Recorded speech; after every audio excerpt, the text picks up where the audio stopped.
Armageddon. The apocalypse. The end of the world. Predicted thousands of times, but in 1200 BC it actually happened. And no one saw it coming.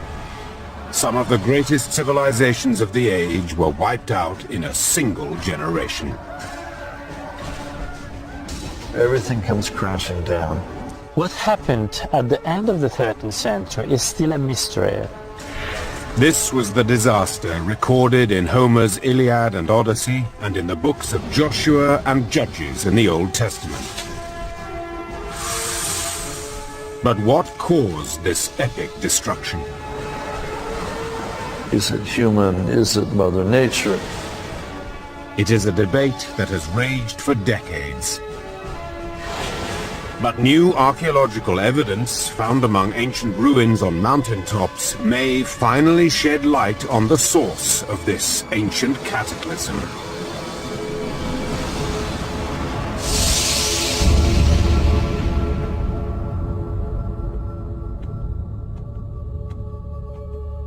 For archaeologists, the past is illustrated by the objects left behind.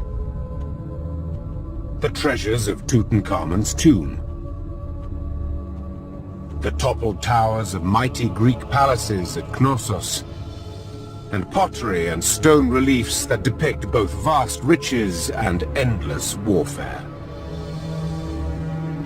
This was the ancient world of 1300 BC, the Bronze Age, named after the metallurgy of its weapons.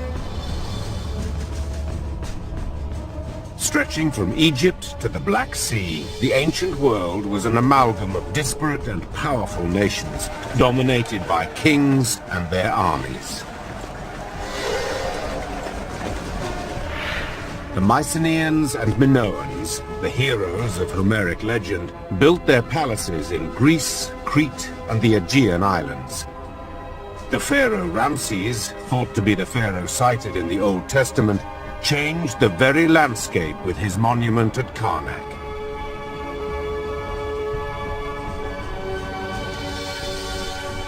The warring Hittites, biblical enemies of Egypt, dominated what is now Turkey and northern Syria. While the Canaanites, the merchants of the great trade route, controlled what was to become the Holy Land, Israel, Lebanon, and Jordan. It was a patchwork of many kingdoms, leagues apart, distinct in design and culture. Yet when archaeologists first began excavating this territory in the 1930s, a disturbing pattern began to emerge.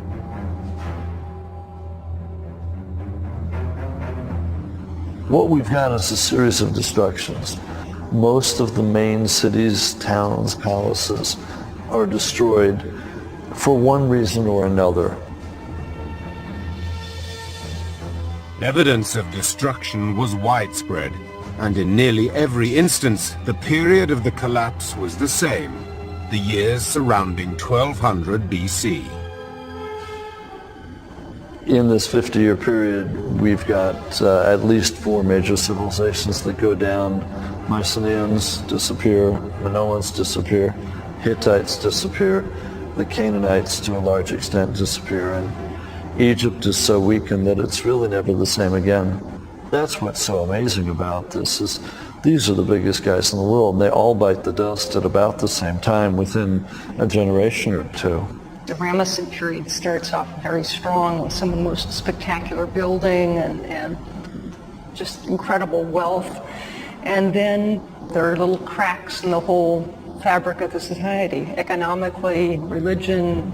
You can just see things sort of going downhill. In the reign of Ramses III, there's tremendous inflation. We see the monuments become smaller in scale. We also see huge economic problems with the tax base of the country, because so much of the taxable land had been removed from the tax rolls. Many people believe that from this time, the Egyptians no longer have the great self-confidence they had before the gods. We see a whole new genre of petitions to the gods. these prayers asking for, please God, help me, which we never saw before this time.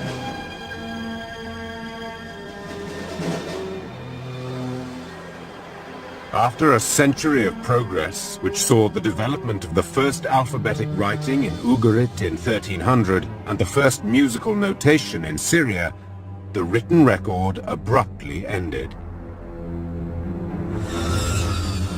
What followed has become known, ominously, as the Dark Age.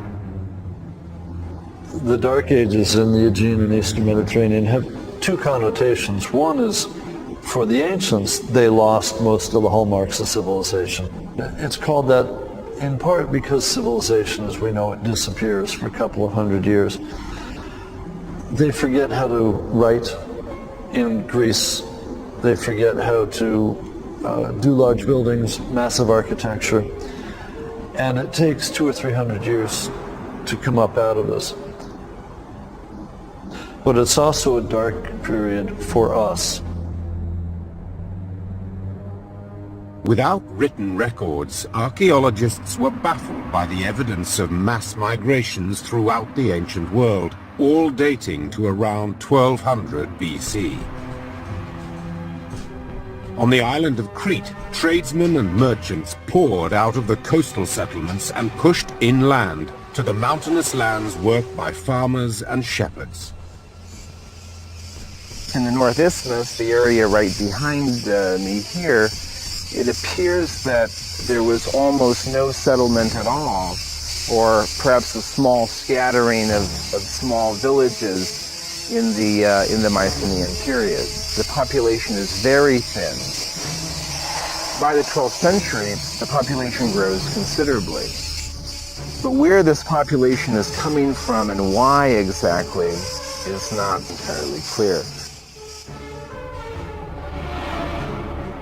The destruction in the cities they left behind is mute testimony that this was no peaceful exodus. It can be very difficult to determine the cause of a destruction. When you're digging, it's pretty obvious something's been destroyed. You've got fire, you've got ash, you've got burnt wood, you've got skeletons. But what actually caused the destruction?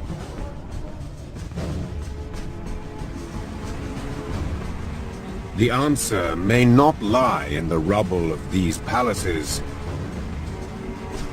but in the mountains high above them. One archaeologist has dedicated his life to following the clues, rediscovering the ancient pathways that lead up the sheer cliffs of the Aegean. It is here that he follows in the footsteps of the survivors, hoping at last to discover how and why their world collapsed.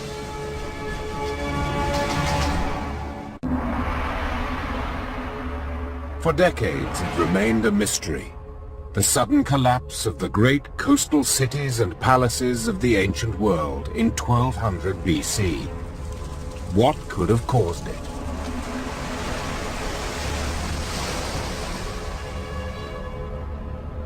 Most investigators dug for clues in the ruins of mighty cities.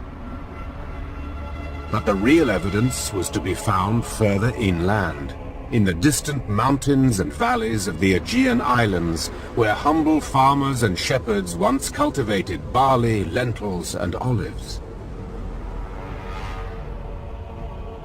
It first came to light in the summer of 1983, when Polish archaeologist Krzysztof Nowicki, then a 26-year-old student, first climbed the mountain of Karfi on the island of Crete. Nowicki's original goal was to study a Neolithic religious shrine constructed on Karfi's summit by prehistoric peoples. But once there, 1,200 meters above sea level, Nowicki was drawn to another set of ruins. A mountaintop village that had been partially excavated and abandoned by the British archaeologist John Pendlebury in the 1930s. Having experienced one of the frigid winters on top of Carfi, Pendlebury concluded it was merely a temporary or seasonal settlement. But to Nowitzki, the ruins made of large blocks of stone suggested something else. What is interesting about the houses in Carfi that they are pretty well constructed. This way of construction suggests that these people were prepared to live in this village for a long time, and that these were their permanent houses. By mapping out and reconstructing the settlement from the excavated footprint, Nowitzki confirmed his suspicion. The excavation revealed at least 25 to 30 houses. At the moment, these remains are in a very bad state of preservation, but we still can trace the walls and we still can trace the rooms and particular individual houses. Carfi was a big village. It was not a small settlement. It was a village inhabited probably by 120 to 150 families, about 600 to 1200 people. The reconstructed village, 1100 meters above sea level, seemed strangely out of place. We should not expect a big village situated on this rock and on such altitude. Now we are sitting in the sun. There is probably 35 degrees. But if we came here in the winter, it is a very, very windy, very cold place. It is not very pleasant to live here. Why would there be a permanent settlement so far above the usual sites on the lower hillsides and plains? We have to ask why people move to these places, why people build their houses in the places difficult to climb up, why they decided to move their families to these houses, why they moved their entire economic system up to these places, to the high mountains. Though Pendlebury had thought it an earlier site, Nowitzki's carbon dating of pottery and other artifacts placed it squarely in the time of the Bronze Age catastrophe, 1200 BC. Before 1200 BC, we still have people living close to the sea, on the plains, in the valleys.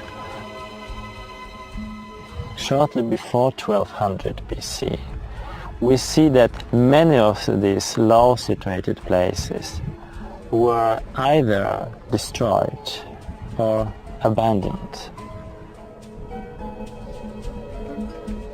The inevitable question was, what would force these populations to move from the coasts to the mountains? Nowitzki returned to the historical and archaeological record, but could find no consensus as to what had caused such sudden and dramatic changes. There are all kinds of crazy theories out there to explain the end of the late Bronze Age. Comets, volcanoes, aliens, you name it, people have said it. But most hypotheses revolved around the ever-present threat of natural disaster. One of the main suggestions has been drought, that there was a major drought across the entire Aegean and Eastern Mediterranean, and perhaps even up to Europe, and that starts tribes migrating. The level of the water of the Mediterranean had dropped significantly at the end of the late Bronze Age. Another possibility was the devastating earthquakes that regularly jolt the region. We've got a number of sites in the Aegean and Eastern Mediterranean destroyed by earthquake, within a 50-year span at the end of the Late Bronze Age. Mycenae is destroyed by earthquake. Troy 6 is destroyed by earthquake. Ugarit may be destroyed by an earthquake. Megiddo in Israel may be destroyed by an earthquake. The problem with saying that a single earthquake destroyed all of these sites and brought the Late Bronze Age to an end is that these sites are destroyed at different times during the 50-year period. Though the timing of the earthquakes differs, they could still be related. There is something that geophysicists today call an earthquake sequence or an earthquake storm, in which an earthquake will not relieve all of the stress in a fault, but will simply release part of the stress. And so the next part in the fault will go a year later, 10 years later, and then the fault unzips from east to west or west to east or north to south. And we eventually get what's called an earthquake sequence or an earthquake storm. And these last between 30 and 60 years. Many of the cities that are destroyed by earthquakes are either on a fault line or in a seismically active zone. In fact, if you lay a map of the sites that are destroyed at the end of the Late Bronze Age by earthquake on top of a map of seismically active zones, they will correlate on very nearly a one-to-one basis. But the earthquake theory has always had its detractors. People recover from earthquakes fairly quickly. That's pretty much proven. Even repeated earthquakes. And to Nowitzki, no natural disaster could explain why a population should move to an even more precarious place. There's no way that people would move their village 1100 meters to the top of this rock. Why? Escaping from the earthquakes and living on the edge of the rock? We don't see the people running away from natural disasters. So it makes no sense. Nowitzki believes that these unlikely and inhospitable heights are a place of last resort, a defensible refuge designed to offer protection not from nature, but from a human enemy. I mean, there is no reason to live on the ledges hanging above the gorge or on the rocky knolls other than a real threat from some other people. If Nowitzki's theory about the Aegean apocalypse is correct, there should be dozens of refuge sites waiting to be discovered in the high mountains of Crete, hidden settlements unseen for generations. If he can find them, they could reveal details of a life and death struggle between the survivors who subsisted at these impossible heights and the enemy that drove them there.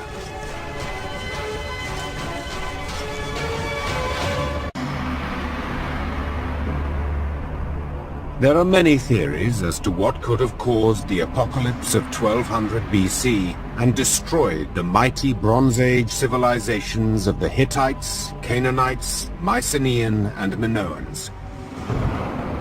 Some have blamed natural disasters, disease and pestilence, even the wrath of an angry god. But could it have had a human cause? And if so, who were the people that sent such mighty cultures crashing down within the span of a single generation? For decades, archaeologists sifted the abundant ruins but found only a few isolated clues. Then, in the 1930s, a stone tablet bearing a desperate message was unearthed in northern Syria. found in the ruins of the palace of Ugarit, destroyed by fire around 1200 BC. It gave a foretaste of the destruction to come. The king of Ugarit says, "My father, 7 enemy ships have been sighted. They've already done great damage to my country. If you see any more, please let me know." The tablet was never sent. It was found in the kiln, ready to be fired, when obviously the enemy ships came back and destroyed the town. Who was this enemy that came from the sea? Only one culture, Egypt, survived the collapse of the Bronze Age to give them a name.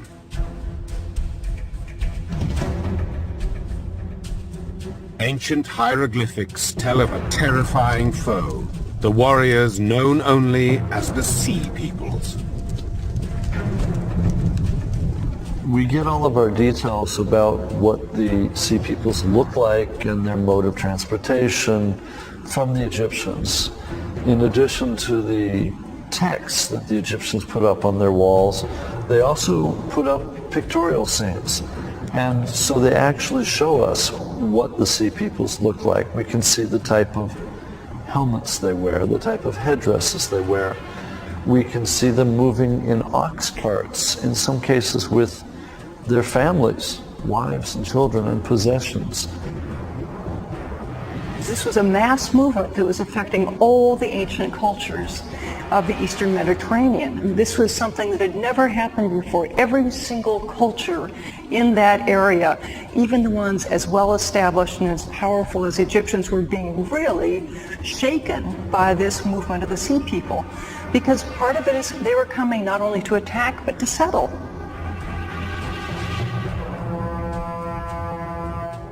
This is what archaeologist Krzysztof Nowitzki had envisioned when he first looked at the ruins high on Carfi. A desperate people, the shepherds and farmers of the valleys driven into the mountains they knew so well. But could he prove that Carfi was no anomaly, simply one example in the systematic evacuation of an entire people?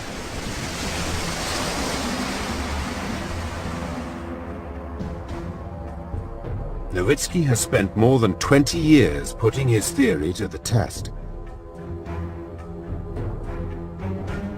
Traveling alone, and with only the most minimal of supplies, he methodically scaled mountaintops so steep that he often had to cling to the cliff face or find ancient footholds carved into the rock to counter the treacherous shifting beds of loose shale. And it is here, at these improbable heights, that he found what has been his greatest discovery, the mountaintop settlement of Katalimata. The site can only be reached by ascending an incline of loose stone, then clinging to an almost invisible path along the cliff face. In 1990, American archaeologist Donald Haggis accompanied him as a witness.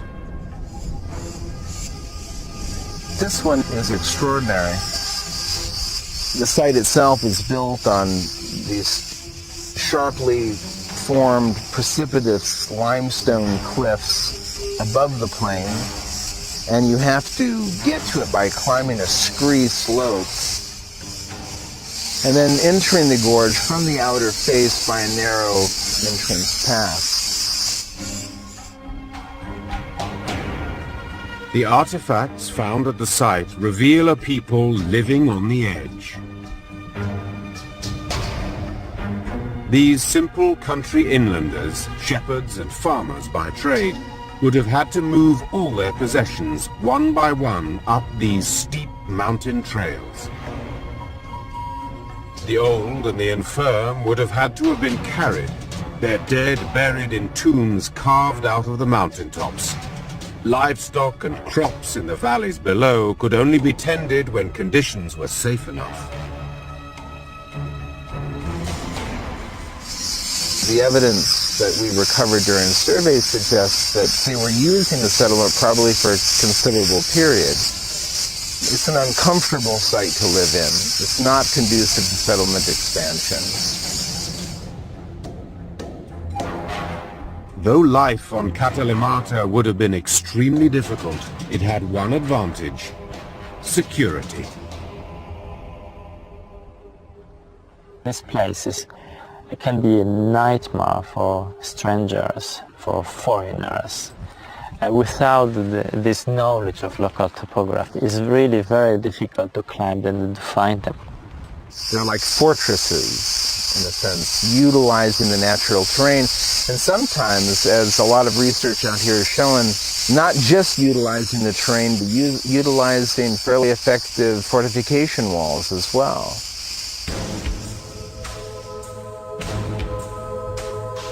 Any enemy trying to invade the settlement would have been visible for miles, allowing the mountain people time to prepare.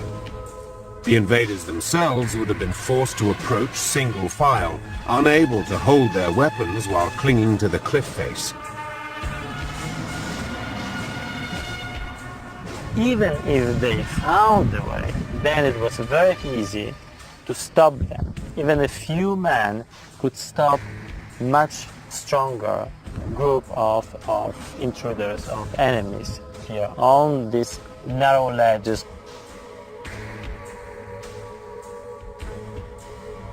Katalimata was only the first of many refuge sites that Nowitzki has discovered.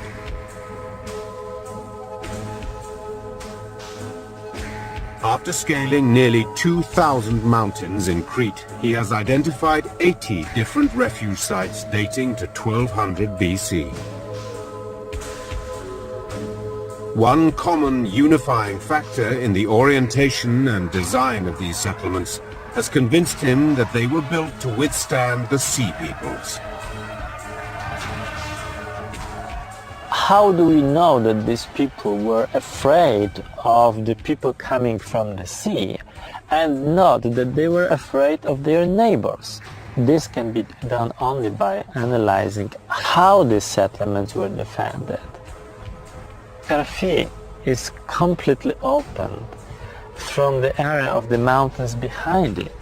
So we know that they didn't expect the enemy coming from these mountains. These places were settled because they were afraid of the people coming from the sea.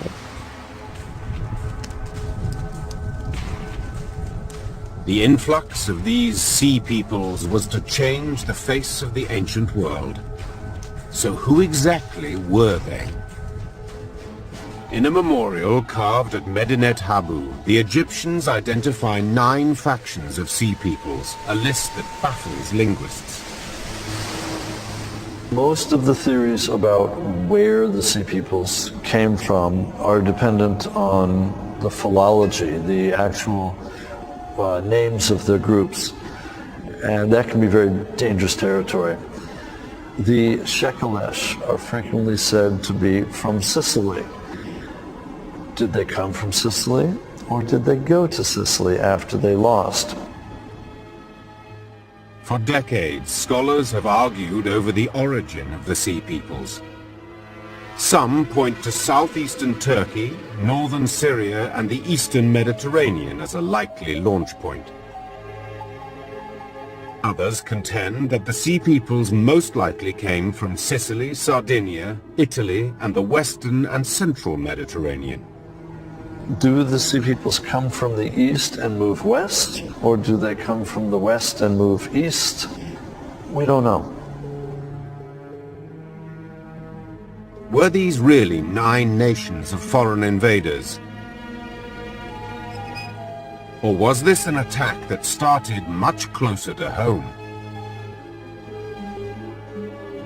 One theory holds that it was the very structure of the ancient world that made it vulnerable to terrorism from within, a world built around palaces and omnipotent kings. The king would control most everything. There would be some private merchants and private enterprise, but mostly the king runs the government, the king runs the army, the king is going to run the international trade, certainly in charge of the diplomatic powers. So you're in a situation where the palace pretty much controls 75 to 90% of daily life. In many places, it seems the kings and queens lived with the gods. The kings and queens were the human representatives of the deities. These deities are statues. And then there is the army, the professional army, under the kings and queens. And then there's everybody else. And everybody else was supposed to keep and wanted to keep the gods and the kings and queens satisfied. The only place for laborers and peasants outside this system was in the king's massive armies. And even there, they played a subservient role in the service of the charioteers. The typical battle in the late Bronze Age seems to have been the charge of two chariotries against each other. Each chariotry might be numbered in the hundreds or possibly the thousands. And the chariot crew was heavily armored, and that was the main weapon, the composite bow. And so the fighting was mostly at long range.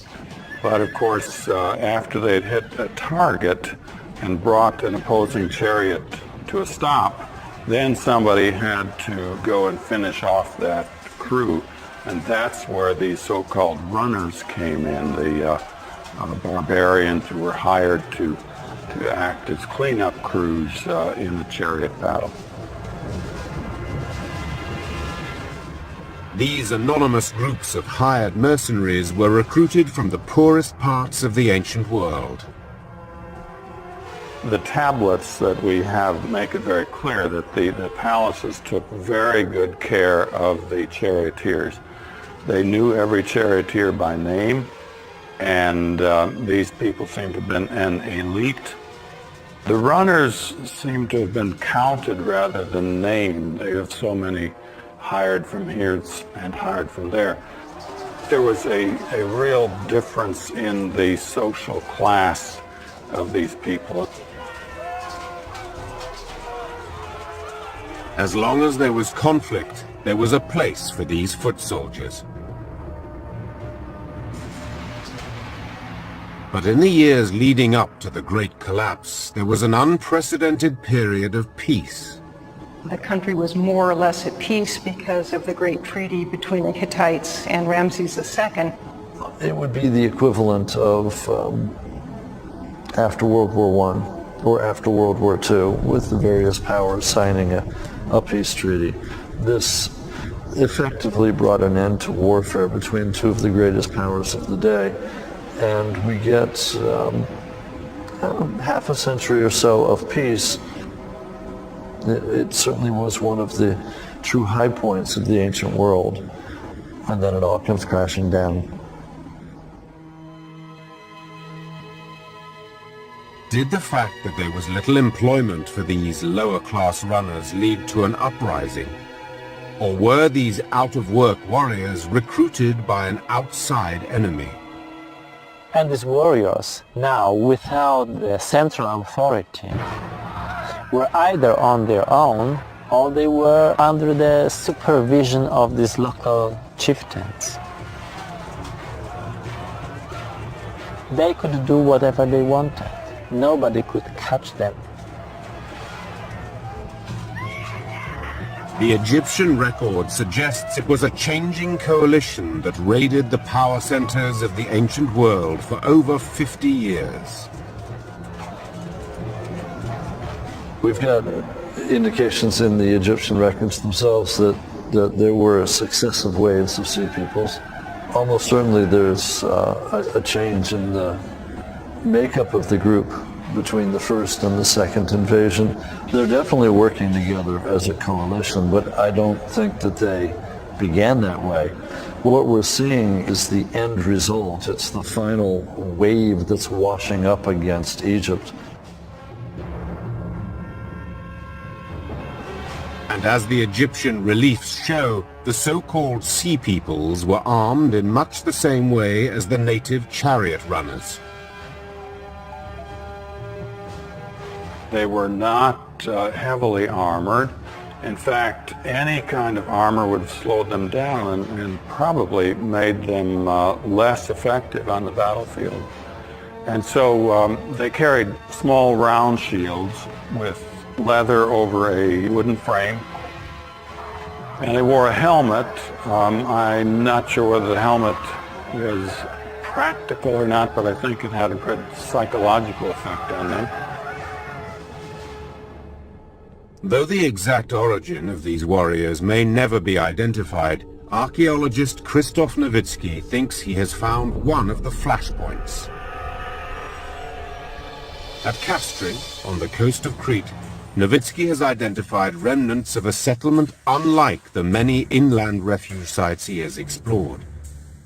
On this relatively accessible hilltop are the remains of battlements that to Nowicki's eye suggest an experienced battle force. The people who lived here were not normal farmers or shepherds. It's too dangerous. I mean, a small group of farmers couldn't defend it. Any invaders, any raiders would easily take this settlement.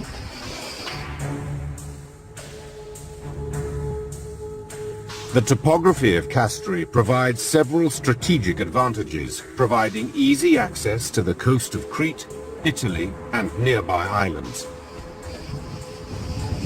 We may estimate probably 2 or 3, 4 boats here, maybe about 50 to 100 or even 200 men, which was enough to invade, to raid the coastal places in Crete. If Nowicki is correct, the Sea Peoples were not the last to recognize the strategic advantages of Kastri. In the 1940s, this same hillside was taken by the Germans in their own attempt to dominate the island. But whereas the German troops were driven from these hills, the Sea Peoples overran Crete and the Aegean. The extent of destruction, especially in Anatolia, in central Greece, doesn't suggest to me a disorganized group. It suggests a rather efficient military machine. But whether this force represents outside invaders, disgruntled local warriors, or some combination of the two, the question remains the same. What's amazing about all this is that this ragtag group of marauders and pirates managed to knock off the best of the civilizations, and how they managed to do it is still a major question. The answer may lie not in the origin of the Sea Peoples, but in their methods of waging war.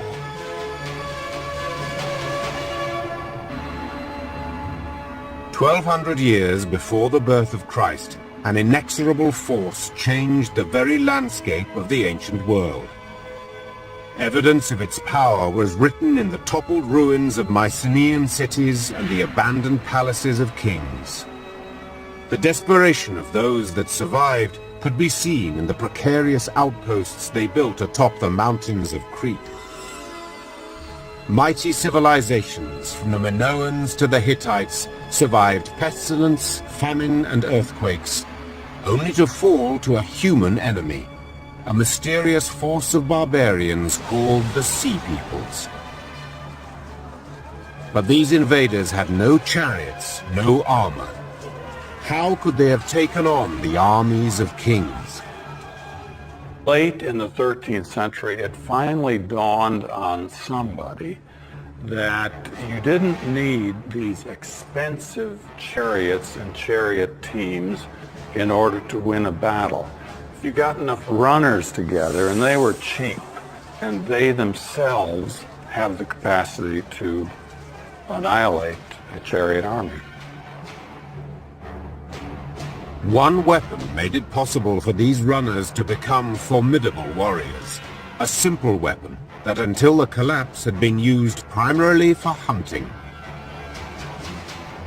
The javelin is a fairly short weapon, probably 4 feet, and has a small metal head. I don't think that these were lethal most of the time, but they certainly would wound whatever they hit. As the raiders swarmed the disabled chariot, the well-protected charioteer would have been suddenly vulnerable. The charioteer and the chariot archer both wore a corselet with scale armor that might have weighed between 30 and 45 pounds. So obviously they cannot run, and they are in no position to defend themselves in hand-to-hand combat. It is at this point that a team of raiders armed with short swords and lightweight shields would have had the advantage, both in numbers and mobility.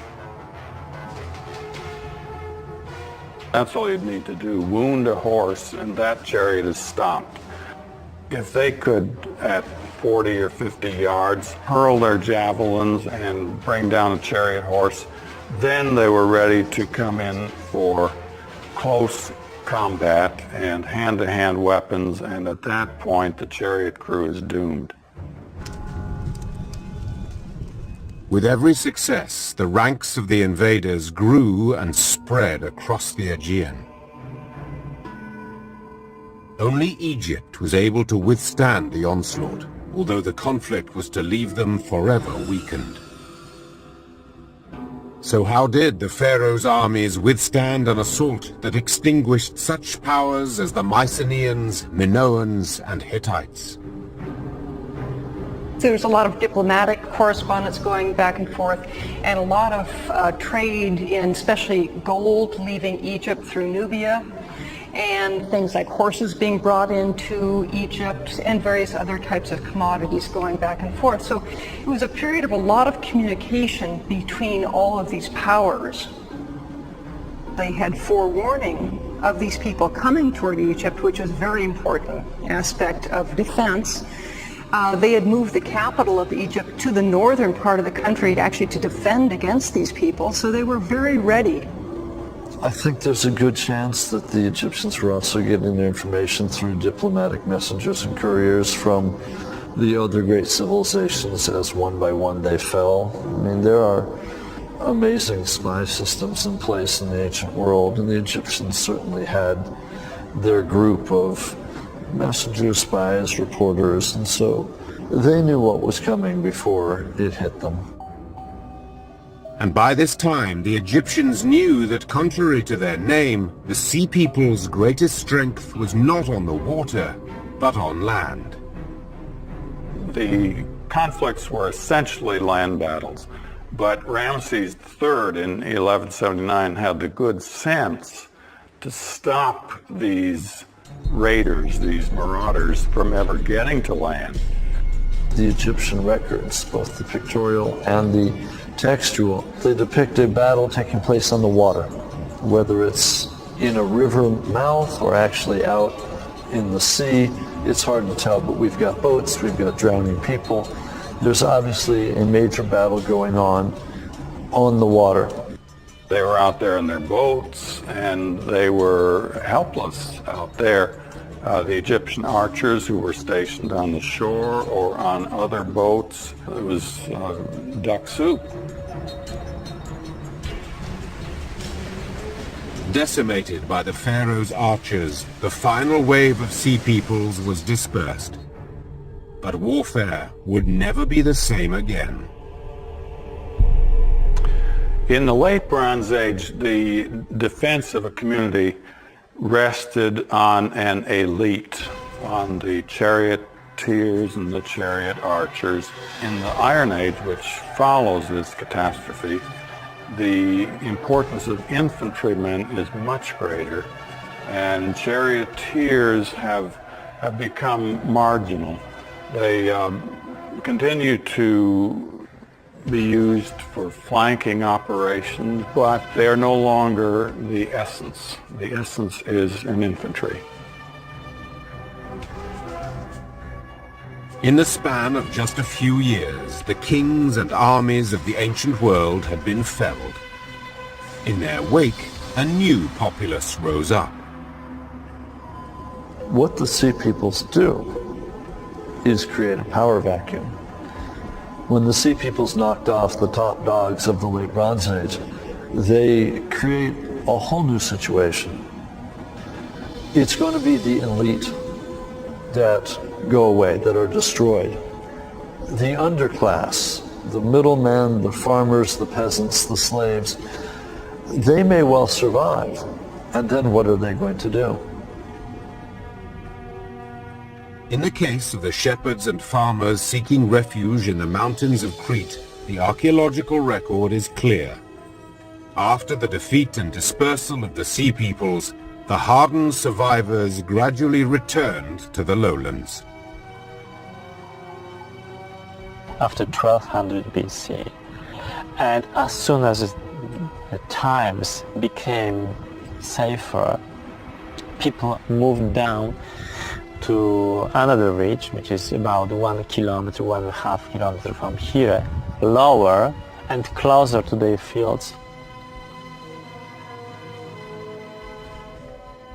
Never again would they feel the need to build settlements at such heights. But the final fate of the warriors known as the Sea Peoples may never be known. The Egyptians themselves say that they settled some of the remnants in either Egypt itself or in Canaan. And we know that later Egyptian texts talk about the city of Dor in Israel being a Tejeker city. We know that the Pelesa settled down in Canaan. They become the Philistines. Some believe that these survivors and the remnants of the Sea Peoples may have intermingled, something future DNA testing of the remains found in the tombs may reveal. We've probably got remnants of the very civilizations that the Sea Peoples had destroyed while en route to Egypt. So we may well have Mycenaeans among the Sea Peoples, Minoans among the Sea Peoples, Hittites or Luca among the Sea Peoples. And it may well have been one of the few opportunities left to them was to join the Sea Peoples, the very group that had undone their civilization. And so the ranks of the Sea Peoples may have swelled with the very people they had just conquered. What is undeniable is that after the fall, something entirely new emerged. We're going to get dark ages for a couple of centuries as the melting pot is remixed. But up out of this, out of the ashes, rise the phoenix of the Greeks. We get new political systems and new civilizations in effect. The Greeks rise up, and we get things that will eventually become democracy as we know it. With the worst of motives, these Sea People had destroyed one world, but obviously they opened up opportunities for people who'd never had opportunities before. We get the Israelites and David and Solomon and the kingdoms of Israel and Judah, which may not have been able to exist unless the mighty kingdoms of the Late Bronze Age had been done away with. So the Sea Peoples, in effect, bring about the demise of the old and the rise of the new.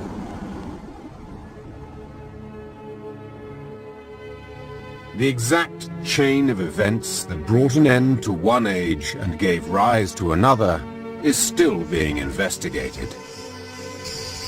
I don't think Christoph has the answer, but he's getting close. He's getting close to finding the answer.